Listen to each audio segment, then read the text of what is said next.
Hi, it's the 3 Minute Sociologist again. Today I'd like to talk about some acronyms. You know, there are a lot of acronyms floating around in our society today, and there are a lot of them in social science and in sociology. But the one I like best is POET.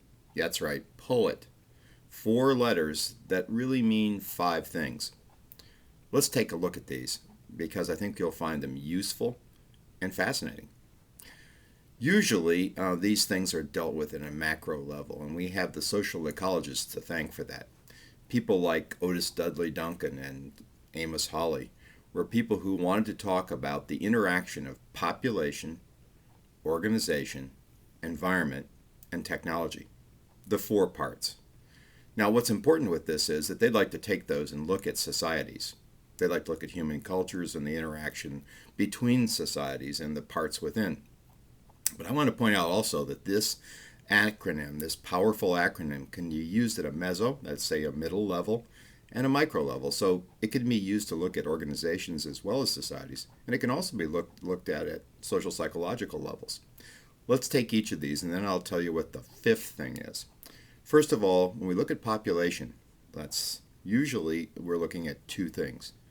How many people, and hence the rate of growth, and just the count of how many are there, and how is that increasing, and what kind of people.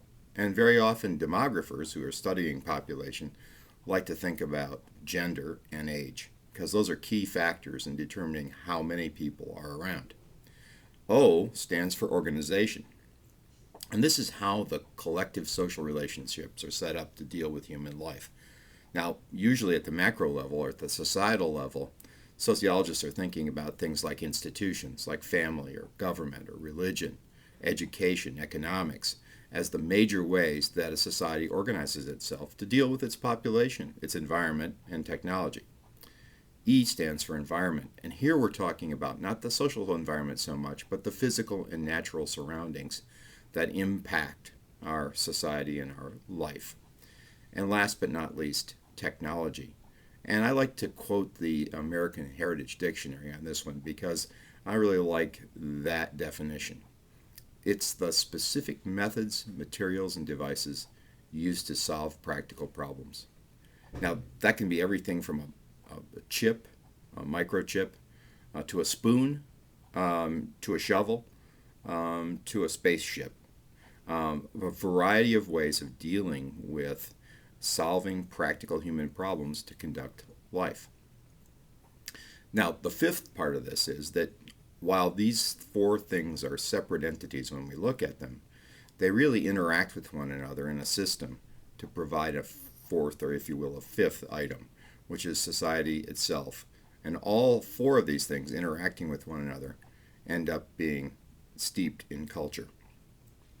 So you get population, organization, environment, and technology, and ultimately you can look at them as a whole thing, which is a 5th item. Now, importantly, as an example, let's just suggest that as an applied sociologist, when I walk into an environment, I can always use poet to figure out what's going on. Let's give you a quick example at a micro level.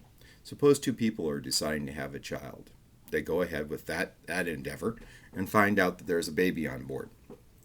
Now what we see is the potential that the population of 2 could be even more. 3, perhaps 4, 5, whatever. That's going to change the size of the population. And whether it's a boy or a girl will probably make a difference.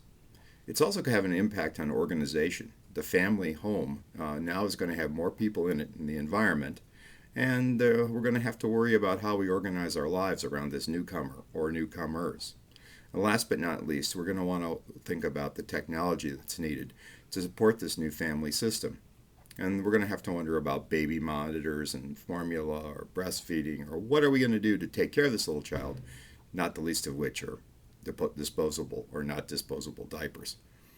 And then the whole point would be that when a new baby comes into the world, a family system is changed in a large way. And it's not just a function of each of these 4 items, but a function of all 4 of them together.